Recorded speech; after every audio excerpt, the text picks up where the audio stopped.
biyyarra wabiin qabani dagatee maaltu saba dhiiga irra fannugaa dhabani keessa garaatu nama dhiiga irra fannugaa dhabani keessa garaatu nama dhiiga biyyarra wabiin qabani dhiira garaatu alatti dhaana yoo du'an lubbuu dhabani dhiigarra maaltu nama taana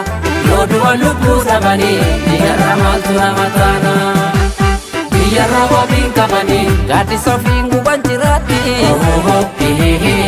ordanii marfatatti jaaru biyyarra wabiin qabani urrifamaan bulan jiraatti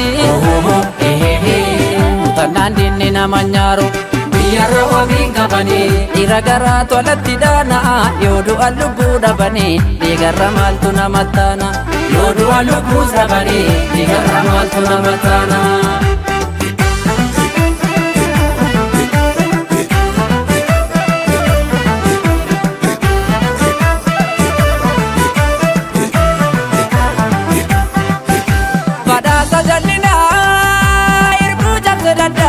wareegam falanchuuni kan gaafa rakkinaa baraarra biyya baage meeyoomiif dhalachuuni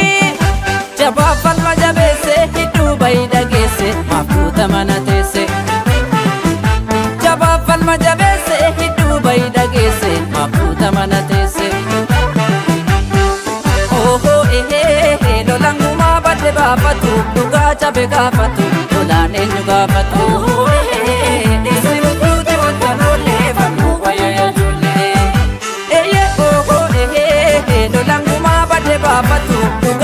gaafatu lolaan eenyu gaafatu nisibuuti wanta loolee fannu wayyaa ijoollee amma yaa lolee koo maaloo yaa loltuu koo hafiini gabbaate doorsisa mammaatti akkan galle baate bultu nuttammaatti maaloo yaa lolee koo bultu nuttammaatti maaloo yaa lolee koo maaloo yaa loltuu koo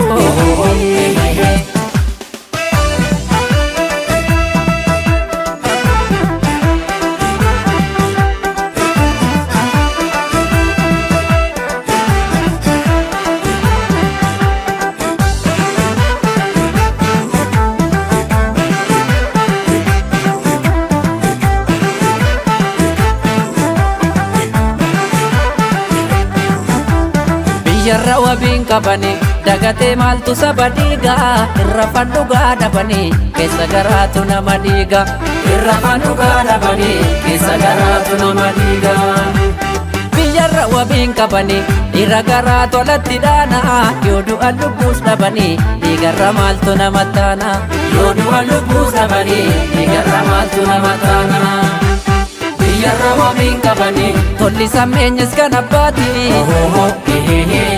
akka qabeessa dharri nyaatu biyyarra wabiin qabani duutis jireenyi sarkasaati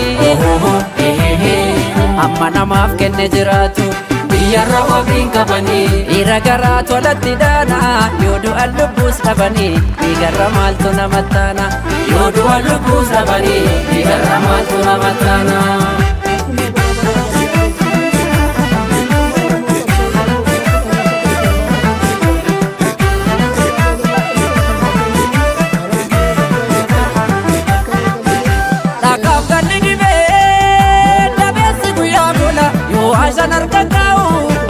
sodaan qabu dhibbee gameessi biyyaaf lola gabaa galtu lakkaa'u maqaan lafa galmeesse dhiirraati goota deesse kan hin bulle fakkeesse seenatti lafa galmeesse goonaati dhiiraa deesse inni hin bulle fakkeesse oho kan du'ee maal godha boo'ichi mee maal fida boo'ichi dhiigan dhufa moo'ichi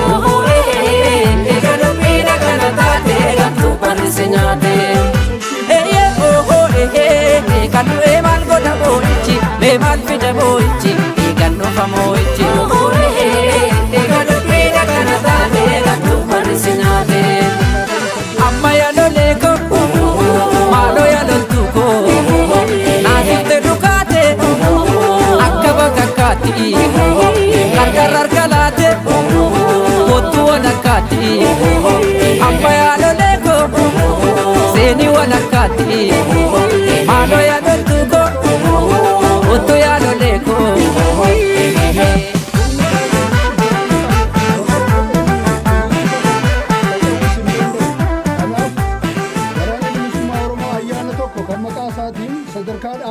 kabajamu qabaachuu qaba jedhee yaada murtii kana ka dhiyeesse itti aanaa hayyuu duree yeroo sana Jaalgadaa Gammadaa ture. Ayyaanni inni duraas amajjii 1980 sirna ho'aan kabajame. Eega gaafa sanaa kabajaan ayyaana kanaa sadarkaa dhaabaa darbee uummata Oromoo mara biratti bara baraan ni kabajama. Nutis kanuma kabajaa jirra.